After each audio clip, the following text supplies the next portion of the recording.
श्री विष्णवे नमः।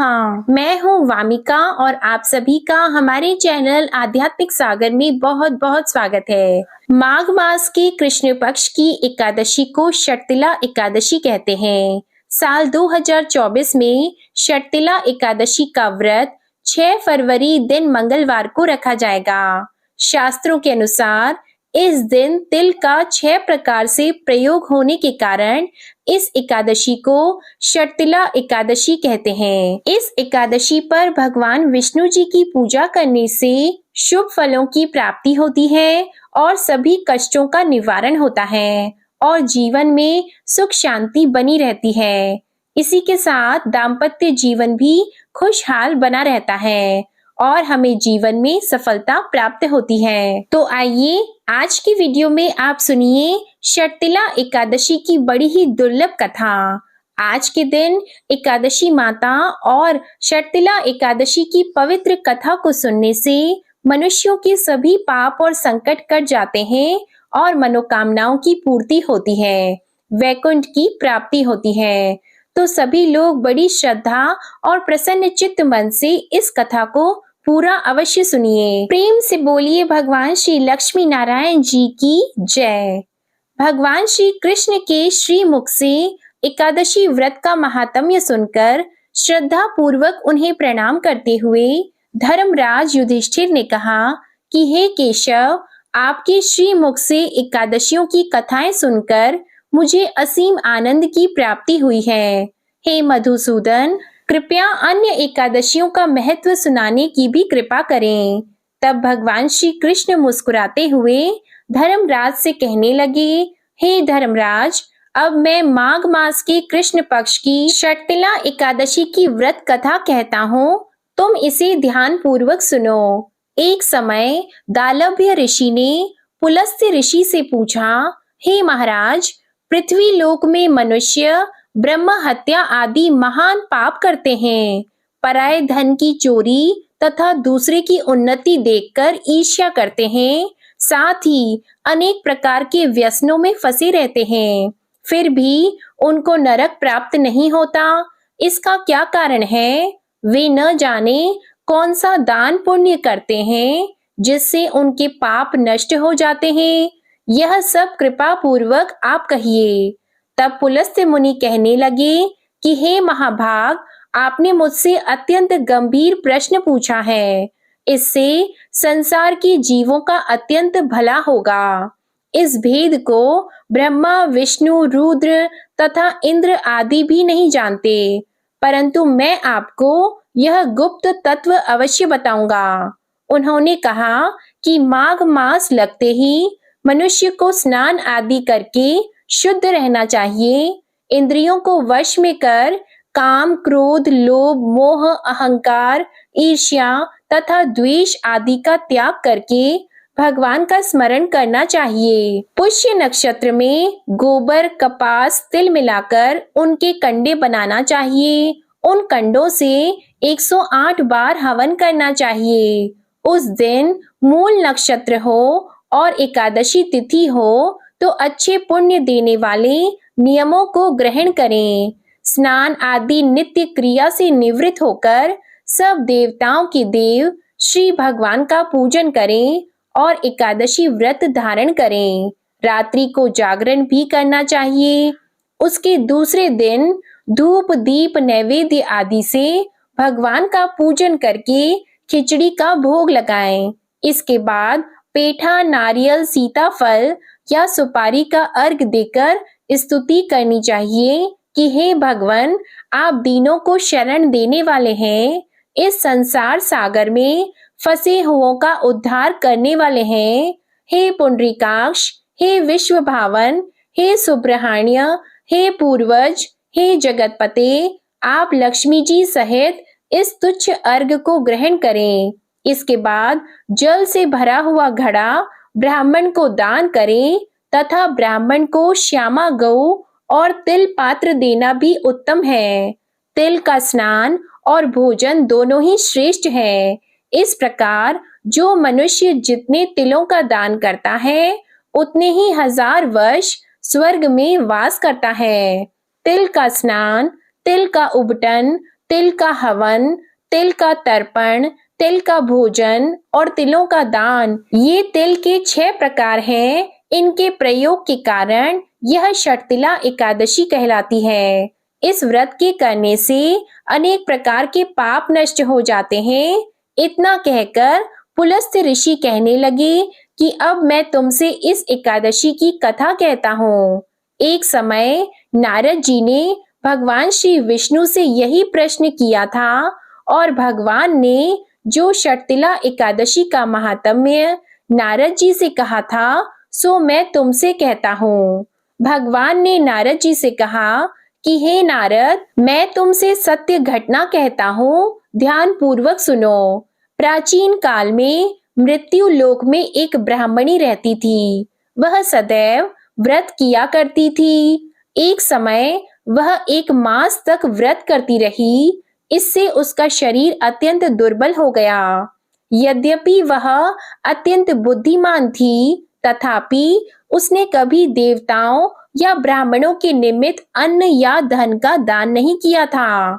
इससे मैंने सोचा कि ब्राह्मणी ने व्रत आदि से अपना शरीर शुद्ध कर लिया है, अब इसे विष्णु लोक तो मिल ही जाएगा, परंतु इसने कभी अन्न का दान नहीं किया। इससे इसकी तृप्ति होना कठिन है। भगवान ने आगे कहा, ऐसा सोचकर मैं भिखारी के वेश में मृत्यु लोक में उस ब्राह्मणी के पास गया और उससे भिक्षा मांगी। तो वह ब्राह्मणी बोली, महाराज किस लिए आए हो? तो मैंने कहा, मुझे भिक्षा चाहिए। इस पर उसने एक मिट्टी का ढेला मेरे भिक्षा पात्र में डाल दिया। मैं उसे लेकर स्वर्ग में लौट आया। कुछ समय के बाद ब्राह्मणी भी शरीर त्याग कर स्वर्ग में आ गई। उस ब्राह्मणी को मिट्टी का दान करने से स्वर्ग में सुंदर महल मिला, परंतु उसने अपने घर को अन्न आदि सब सामग्रियों से शून्य पाया। वह घबराकर मेरे पास आई और कहने लगी कि भगवान, मैंने अनेक व्रत आदि से आपकी पूजा की, परंतु फिर भी मेरा घर अन्न आदि सब वस्तुओं से शून्य है। इसका क्या कारण है? तो इस पर मैंने कहा, पहले तुम अपने घर जाओ, देव स्त्रियां आएंगी तुम्हें देखने के लिए। पहले उनसे षटतिला एकादशी का पुण्य और विधि सुन लो, उसके बाद द्वार खोलना। मेरे ऐसे वचन सुनकर वह अपने घर गई। जब देव स्त्रियां आईं और द्वार खोलने को कहा, तो ब्राह्मणी बोली, आप मुझे देखने आई हैं, तो षटतिला एकादशी का महात्म्य मुझसे कहो। उनमें से एक देव स्त्री कहने लगी कि मैं कहती हूँ। जब ब्राह्मणी ने षटतिला एकादशी का महात्म्य सुना, तब उसने द्वार खोल दिया। देवांगनाओं ने उसको देखा कि न तो वह गांधर्वी है और न आसुरी है, वरन पहले जैसी मानुषी है। उस ब्राह्मणी ने उनके कथन अनुसार षटतिला एकादशी का व्रत किया। इसके प्रभाव से वह सुंदर और रूपवती हो गई तथा उसका घर अन्न आदि समस्त सामग्रियों से भरपूर हो गया। अतः मनुष्यों को मूर्खता त्याग कर षटतिला एकादशी का व्रत और लोभ न करके तिल आदि का दान करना चाहिए। इससे दुर्भाग्य, दरिद्रता तथा अनेक प्रकार के कष्ट दूर होकर मोक्ष की प्राप्ति हो जाती है। इससे यह भी सिद्ध होता है कि मनुष्य अपने जीवन में जो जो और जिस जिस वस्तु का दान करता है, शरीर त्यागने के बाद उसे फल भी वैसा ही प्राप्त होता है। इसलिए धार्मिक कार्यों के साथ साथ हमें दान पुण्य जैसे कर्म अवश्य ही करने चाहिए। प्रेम से बोलिए भगवान श्री लक्ष्मी नारायण जी की जय। एकादशी माता की कथा के अनुसार सत्य युग में मुर नामक एक भयंकर दैत्य था। वह बड़ा बलशाली और भयानक था।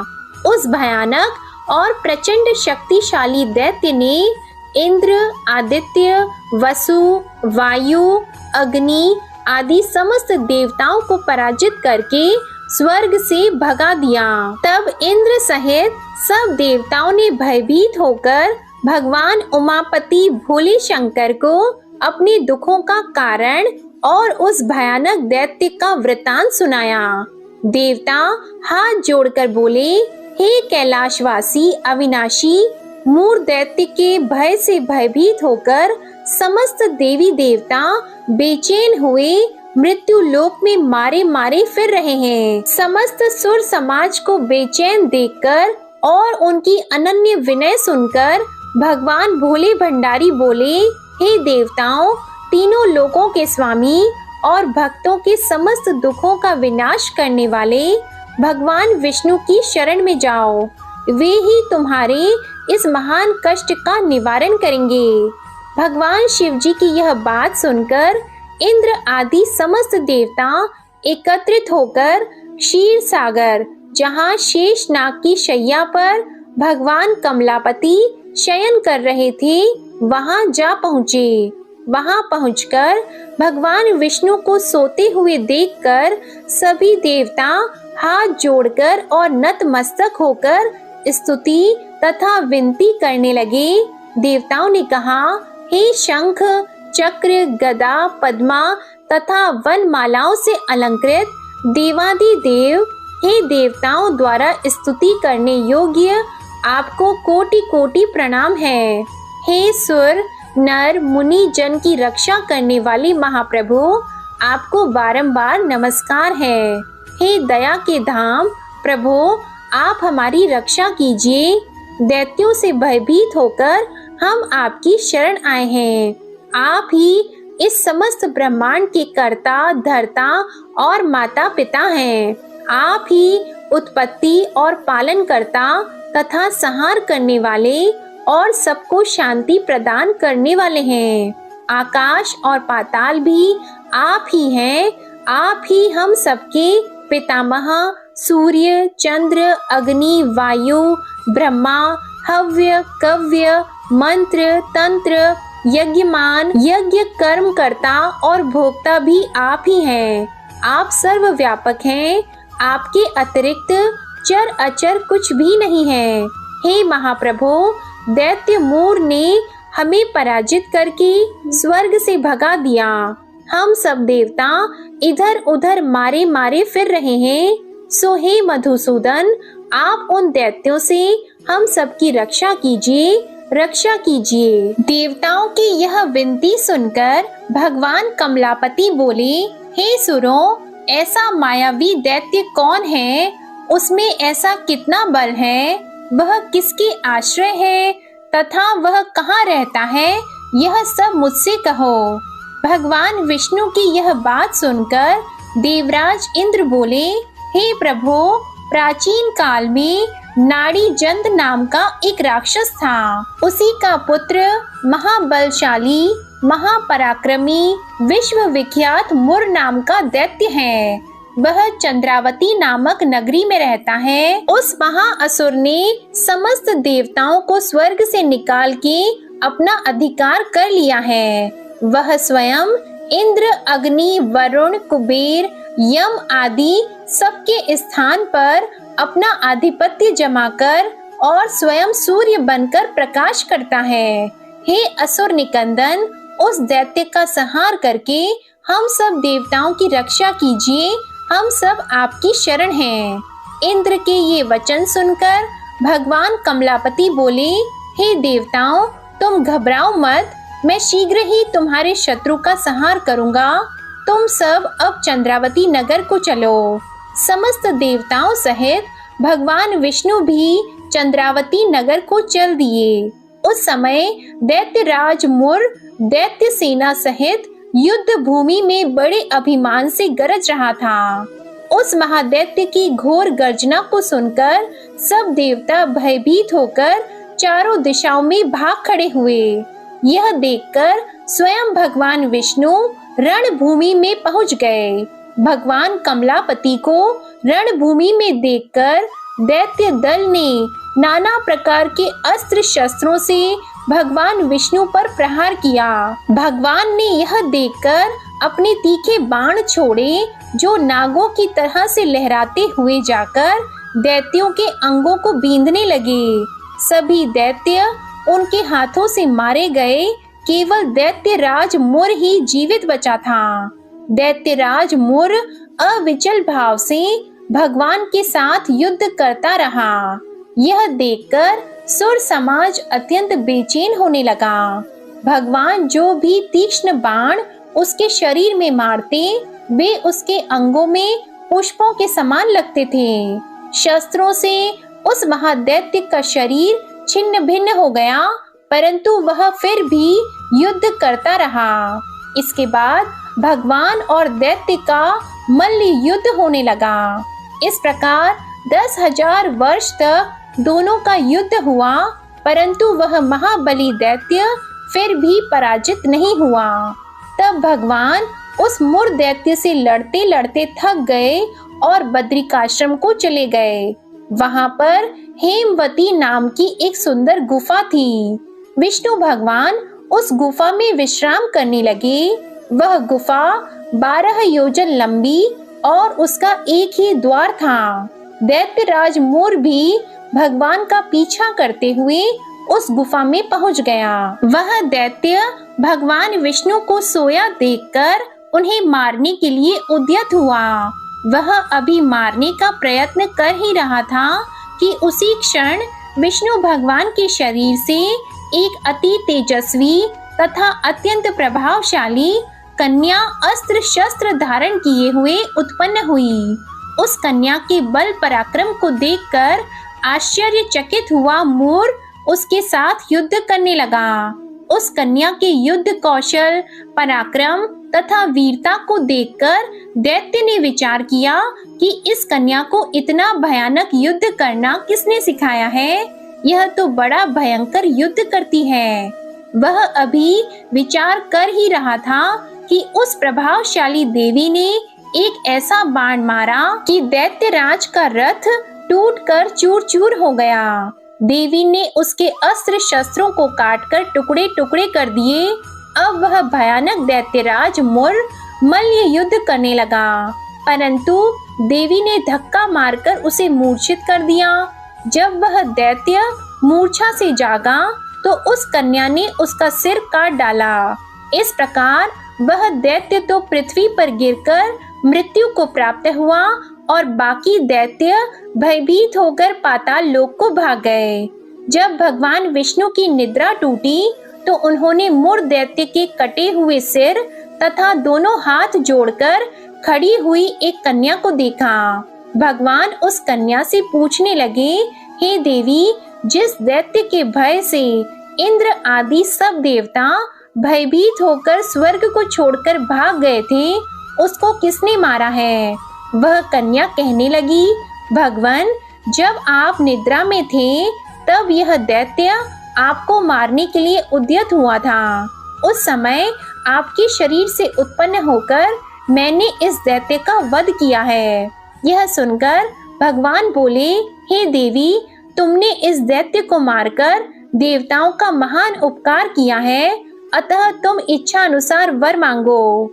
तब वह देवी बोली, भगवान, यदि आप मुझे वरदान देना ही चाहते हैं तो यह दीजिए कि जो मेरा व्रत करे उसके सब पाप नष्ट हो जाएं और वह अंत में मोक्ष को प्राप्त हो।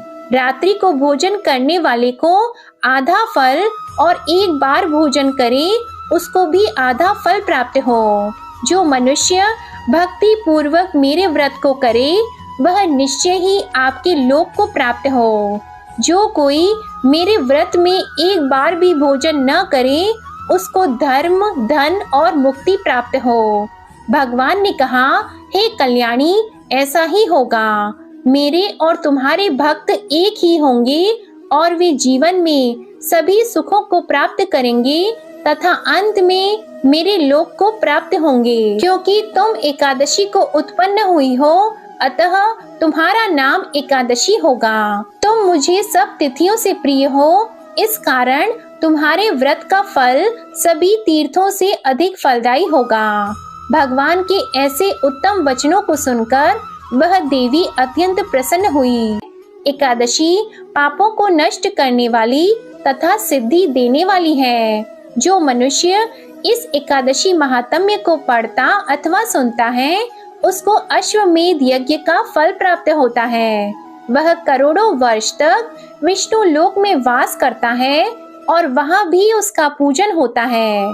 जो मनुष्य एकादशी महात्म्य के चौथाई भाग को पढ़ता है उसके सभी पाप नष्ट हो जाते हैं।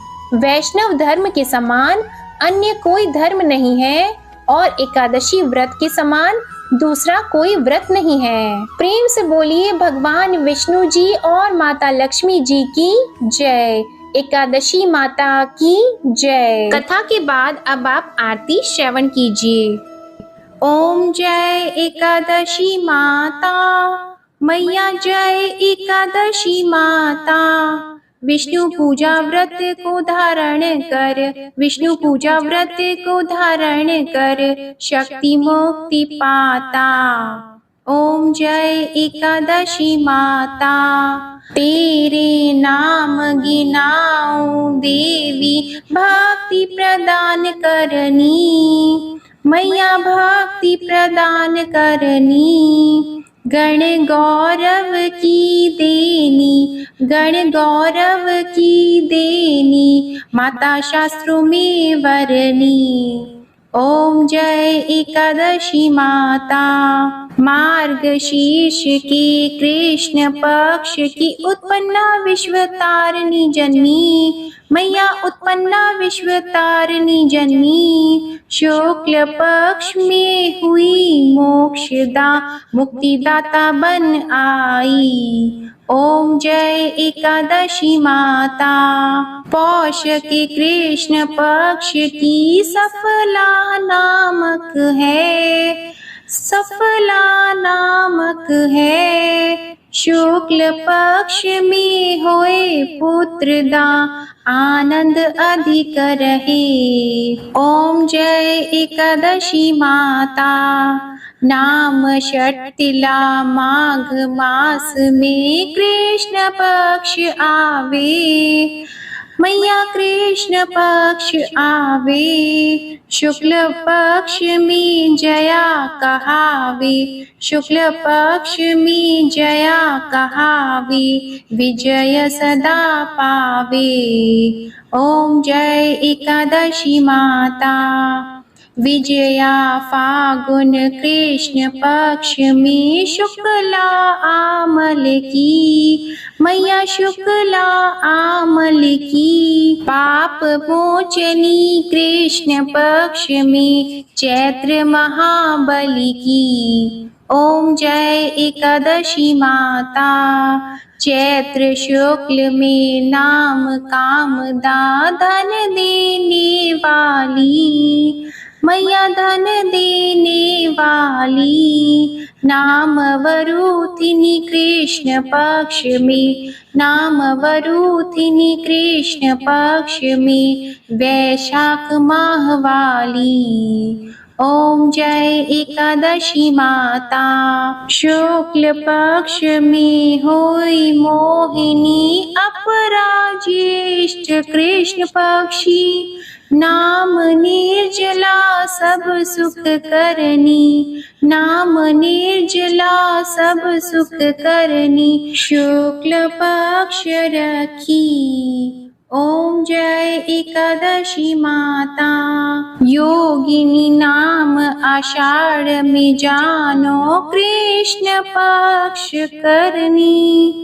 देव शयनी नाम कहायो, शुक्ल पक्ष धरनी। ओम जय एकादशी माता। कामिका श्रावण मास में आवे, कृष्ण पक्ष कहिए। श्रावण शुक्ला होए पवित्रा, आनंद से रहिए। ओम जय एकादशी माता। अजा भाद्रपद कृष्ण पक्ष की परिवर्तिनी शुक्ला। इंद्रा आश्विन कृष्ण पक्ष में, इंद्र आश्विन कृष्ण पक्ष में, व्रत से भवसागर निकला। ओम जय एकादशी माता। पापंकुशा है शुक्ल पक्ष में आप हरनहारी। रमा मास कार्तिक में आवे सुखदायक भारी। ओम जय एकादशी माता। देवोत्थानी शुक्ल पक्ष की दुख नाशक मैया। मैया दुख नाशक मैया। पावन मास में करूं विनती। पावन मास में करूं विनती। पार करो नैया। ओम जय एकादशी माता। परमा कृष्ण पक्ष में होती जन मंगल करनी। मैया जन मंगल करनी। शुक्ल मास में होए पद्मिनी। शुक्ल मास में होए पद्मिनी। दुख दारिद्र हरनी। ओम जय एकादशी माता। जो कोई आरती एकादशी की भक्ति सहित गावे। मैया भक्ति सहित गावे। जन गुर्दिता स्वर्ग का वासा। जन गुर्दिता स्वर्ग का वासा। निश्चय वह पावे। ओम जय एकादशी माता। ओम जय एकादशी माता।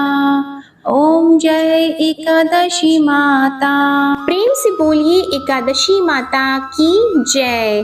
प्रेम से बोलिए श्री लक्ष्मी नारायण भगवान की जय। आज की वीडियो पसंद आई हो तो इसे लाइक करिएगा, शेयर करिएगा और कमेंट में भगवान श्री लक्ष्मी नारायण जी की जय भी जरूर लिखिएगा। जय श्री कृष्णा।